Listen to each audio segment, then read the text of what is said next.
जब इब्राहीम अलैहिस्सलाम को उनके रब ने कई कई बातों से आजमाया और उन्होंने सबको पूरा कर दिया, तो अल्लाह ने फरमाया कि मैं तुम्हें लोगों का इमाम बना दूंगा।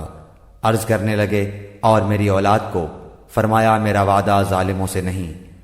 हमने बैतुल्लाह को लोगों के लिए सवाब और अमन व अमान की जगह बनाया। तुम मकाम इब्राहीम को जाए नमाज मुकर्रर कर लो। हमने इब्राहीम अलैहिस्सलाम और इस्माइल अलैहिस्सलाम से वादा लिया कि तुम मेरे घर को तवाफ करने वालों और एतकाफ करने वालों और रुकू सजदा करने वालों के लिए पाक साफ रखो। जब इब्राहीम ने कहा, ऐ परवरदिगार, तू इस जगह को अमन वाला शहर बना और यहाँ के बाशिंदों को जो अल्लाह ताला पर और क़यामत के दिन पर ईमान रखने वाले हों फलों की रोजियां दे। अल्लाह ताला ने फरमाया, मैं काफिरों को भी थोड़ा फ़ायदा दूंगा, फिर इन्हें आग के अजाब की तरफ बेबस कर दूंगा। ये पहुंचने की जगह बुरी है।